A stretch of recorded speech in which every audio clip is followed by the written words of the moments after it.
Baiklah, Assalamualaikum warahmatullahi wabarakatuh. Sobat-sobat calon guru, selamat datang di channel calon guru. Sobat-sobat semuanya, untuk persiapan seleksi guru P3K tahun 2021, pada kesempatan ini kita akan berikan update informasi dan juga tips kepada teman-teman semuanya terkait data-data utama guru honorer yang terkoneksi langsung ke database info GTK Pusat Kemdikbud ya.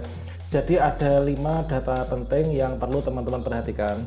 Di sini kita juga sudah membuat dua contoh ya, dua contoh akun sobat kita, yang mana adalah misalkan di sini ada status kepegawaian sebagai guru honor daerah, sebagai guru honor sekolah ya. Ini adalah dikarenakan guru honor sekolah. Mengapa guru honor sekolah? Dikarenakan SK-nya itu adalah SK kepala sekolah. Kemudian yang satunya ini adalah beliau menjadi status kepegawaiannya guru tetap yayasan, dikarenakan SK-nya ini dari SK yayasan, dia mengajar di sekolah swasta, sedangkan yang tadi itu adalah di sekolah negeri. Kira-kira teman-teman semuanya, 5 data apalagi yang terkoneksi dengan GTK, dashboard GTK Kemdikbud ya? Di sini sobat semuanya silahkan simak video ini sampai selesai ya. Baiklah sobat-sobat semuanya, di sini kita akan memberikan update yaitu terkait dengan 5 data utama guru honorer yang harus diperhatikan, harus dicek secara berkala untuk validitasnya. Dan di sini terkoneksi langsung dengan database GTK Kemdikbud ya.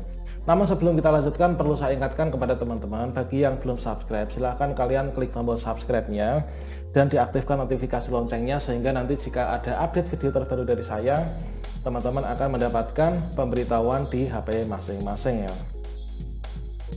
Baiklah sobat semuanya, yang pertama data utama guru honorer yang terkoneksi langsung ke database GTK, dan ini perlu kita pelihara, kita perlu perhatikan.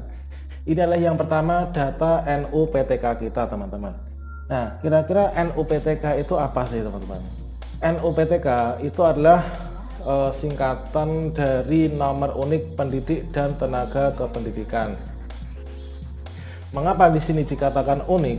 Karena antara satu guru dengan guru yang lain di seluruh Indonesia itu tidak akan ada nomor NUPTK yang sama ya. Kalau misalkan ada nama sama, pasti nomor NUPTK-nya adalah berbeda. Jadi NUPTK ini adalah nomor unik pendidik dan tenaga kependidikan. Ini adalah merupakan nomor induk bagi seorang guru atau tenaga kependidikan, baik itu guru PNS atau juga guru yayasan atau mungkin GTT ya, dan juga tenaga kependidikan atau TENDI. Nah, di sini juga dapat diartikan NUPTK adalah singkatan dari nomor unik pendidik dan tenaga kependidikan yang merupakan nomor induk bagi seorang pendidik atau tenaga kependidikan.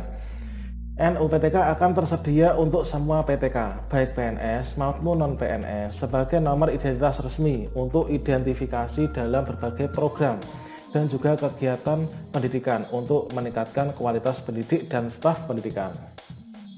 Jadi teman-teman selalu cek NUPTK-nya di info GTK, itu dapat terbaca juga ya, apakah itu valid atau mungkin tidak valid. Kalau misalkan tidak valid, itu segera lakukan perbaikan dan cari penyebab. Apa penyebab mengapa kok dia nggak valid ya. Kemudian di sini untuk nomor NUPTK itu isinya adalah 16 angka. Ini tidak akan berubah meskipun orang tersebut memindahkan lokasi, mengubah riwayat, mengubah status staf atau data lainnya. Nah, nomor unik untuk pendidik dan staf pendidikan NUPTK ini adalah nomor master ya, untuk guru atau staf pendidikan GTK. NUPTK akan diberikan kepada semua GTK, baik pegawai negeri maupun non pejabat, yang akan memenuhi persyaratan yang ditetapkan dalam surat Dirjen GTK sebagai nomor identifikasi resmi untuk pelaksanaan berbagai program dan kegiatan terkait pendidikan terkait dengan peningkatan program kualitas guru dan staf pendidikan. Kemudian kira-kira manfaat dari NUPTK bagi non-PNS itu apa sobat semuanya? Nah, di sini yang pertama itu adalah untuk memperoleh tunjangan. Kemudian yang kedua ini adalah sebagai persyaratan untuk mencapai manfaat fungsional tertentu. Kemudian untuk mengikuti UKG atau uji kompetensi guru ya. Kemudian mendapatkan beasiswa pendidikan. Kemudian yang kedua teman-teman, ini adalah yang perlu diperhatikan, ini adalah jenis PTK. Nah, perhatikan teman-teman untuk jenis PTK kalian itu sebagai apa gitu ya di sekolah masing-masing. Dan jenis PTK kalian secara realita itu harus sama dengan yang tercatat di aplikasi Dapodik atau yang tercatat di Info GTK. Nah, ini yang paling pangkalannya itu adalah di Dapodik ya, karena nanti Info GTK itu data asalnya adalah juga dari Dapodik. Jadi teman-teman ini pantau secara berkala dan lakukan perbaikan, lakukan kerjasama dengan teman-teman operator sekolahnya gitu ya. Untuk jenis PTK-nya ini juga teman-teman perhatikan, apakah teman-teman itu di sekolah itu sebagai guru kelas atau mungkin teman-teman itu sebagai guru mapel gitu kan, atau mungkin juga teman-teman itu sebagai tenaga kependidikan. Jadi upayakan untuk yang pekerjaan posisi yang secara realita ini usahakan sama dengan jenis PTK yang ada yang tercatat pada Dapodik teman-teman. Nah, ini semua dapat terbaca itu adalah ketika teman-teman operator sekolah itu mengisi data individu GTK ya yang ada di Dapodik. Jadi kalau misalkan ada kesalahan, nanti teman-teman bisa minta bantuan operator sekolah untuk mengeditnya dan memperbaiki di sana. Ini adalah yang kedua, itulah jenis PTK. Kemudian yang berikutnya ini adalah nama status kepegawaian. Nah, teman-teman ini perlu diperhatikan, status kalian kepegawaiannya itu sebagai apa gitu ya. Apakah kalian itu seorang GTY atau guru tetap yayasan? Kalau misalkan GTY itu adalah seorang guru yang mengajar di sekolah swasta dan SK-nya, SK pengangkatan itu adalah SK dari yayasan tersebut. Kemudian yang kedua, apakah teman-teman itu guru honor sekolah gitu ya? Kalau guru honor sekolah itu adalah guru honor yang mengajar di sekolah negeri, dan untuk SK-nya ini adalah SK dari kepala sekolah. Kemudian berikutnya, apakah teman-teman itu guru honor daerah tingkat 1 atau guru honor daerah tingkat 2 gitu ya. Kalau misalkan guru honor daerah tingkat 1 atau 2 itu bedanya gimana? Kalau tingkat 1 itu adalah di provinsi ya. Kalau guru honor tingkat 2 itu adalah tingkat kabupaten. Kalau guru honor daerah yang tingkat 1 ini adalah kalau misalkan sekarang ini yang teman-teman mengajar di SMA SMK, ini kan sekarang ini ditarik di provinsi ya. Jadi bagi teman-teman yang bekerja di SMK itu adalah yang sudah tercatat menjadi guru Honda, ini adalah SK-nya dari SK kepala daerah di provinsi yaitu gubernur. Kemudian kalau misalkan guru honorer daerah tingkat 2 ini yang di kabupaten atau kota, ini SK-nya ini adalah SK dari bupati atau wali kota. Jadi ini perlu teman-teman perhatikan di Dapodiknya dan juga di Info GTK, pastikan itu sama. Jangan sampai teman-teman mengajar di sekolah negeri tapi kalian SK-nya SK GTY gitu ya. Kemudian untuk nomor SK teman-teman. Nah, nomor SK ini juga perlu diperhatikan. Yang perlu diperhatikan untuk cek keabsahannya ya. Ini adalah sangat penting. Setiap pengangkatan apapun, baik itu CPNS atau P3K, itu adalah yang perlu diperhatikan. Yang pertama SK pertama. Nah, SK pertama itu nomornya berapa? Yang kedua ini adalah TMT SK pertama. Kemudian tambah lagi tertanggal SK pertama dan lain sebagainya. Jadi ini sangat penting sekali dan teman-teman perlu perhatikan. Kemudian berikutnya terkait dengan ijazah terakhir teman-teman yang ada di Dapodik maupun di Info GTK. Pastikan ijazah kalian itu linear dengan realita ya. Dengan tugas kalian mengajar itu usahakan linear. Linear itu apa sih? Linear itu adalah kesesuaian antara bidang studi pada ijazah S1 atau D4 dengan bidang studi sertifikasi guru pendidik. Nah, lebih tepatnya ini teman-teman, lebih jelasnya coba kita perhatikan untuk linearitas. Coba kita perhatikan untuk linearitas antara program studi PPG ini dapat juga menjadi acuan ya untuk persiapan. Jadi untuk guru kelas TK ini adalah untuk jenjang TK atau TKLB. Ini adalah program studi S1 atau D4 yang relevan, yang linear. Ini adalah PGTK atau PG PAUD. kemudian PGRA, dan psikologi. Nah, kemudian kalau teman-teman yang mengajar di SD misalkan, berarti ijazah kalian yang linear apa? Nah, ini adalah yang utamanya, ini adalah pastinya PGSD ya.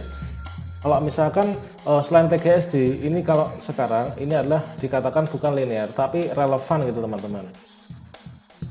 Seperti contohnya dulu teman-teman seangkatan saya, bagi teman-teman yang punya ijazah S1 PGSD, begitu diangkat CPNS, kemudian pada saat itu kan kita tidak bisa memilih tempat ya, dikarenakan kita angkatannya dari jalur honorer juga, gitu. Bagi teman-teman yang ijazahnya itu sudah PGSD, psikologi dan seterusnya ini. Jadi bagi teman-teman yang diangkat ditempatkan di SD pada masa itu, ijazahnya sudah sesuai yang ada di sini, baik itu PGSD, psikologi, PGMI dan seterusnya. Ini adalah beliau tidak kuliah lagi, langsung nanti bisa menjadi guru SD dan golongan 3A ya. Kemudian bagi teman-teman yang memiliki S1-nya bahasa Inggris, nah, S1 bahasa Inggris ini adalah terpaksa golongannya golongan 2A ya, dan kemudian diwajibkan oleh Pemda, BKD, BKPP ya sekarang ini untuk kuliah lagi jurusan PGSD. Nah, jadi itu adalah terkait dengan linearitas dan juga relevansi ya. Kalau misalkan di sini mengapa teman-teman saya dulu ini tidak disuruh kuliah lagi yang linear, dikatakan sudah relevan ya untuk ijazahnya. Sebagai contoh lagi misalkan, nah di sini untuk program keahlian yang teknik bangunan, ini yang linear, ini adalah teknik konstruksi baja, konstruksi kayu, batu dan beton. Nah ini teman-teman, jadi S1-nya adalah yang seperti ini, yaitu pendidikan teknik bangunan, pendidikan teknik sipil. Nah ini adalah masih satu rumpun gitu ya. Nah selanjutnya di sini coba kalian perhatikan. Ini terkait dengan data di info GTK kawan kita. Jadi yang pertama tadi, pastikan yang pertama adalah NUPTK ya. NUPTK ini pastikan terbaca, dan di sini dikatakan untuk NUPTK ini valid ya. Nah, jika di sini belum valid, maka teman-teman bisa perbaiki di situs Verval PTK dan cari penyebabnya, mengapa kok nggak valid, kemudian diperbaiki. Kemudian teman-teman berikutnya di sini untuk jenis PTK. Jenis PTK ini perlu diperhatikan, apakah guru kelas atau mungkin teman-teman ini adalah jenis PTK-nya guru mapel gitu ya. Mengapa di sini guru mapel? Dikarenakan beliau ini adalah ijazahnya S1 Pendidikan Agama Islam. Ini adalah mengajar di sekolah swasta, status PTK-nya ini adalah guru tetap yayasan, dikarenakan dia mendapatkan SK pengangkatannya itu dari ketua yayasan gitu kan.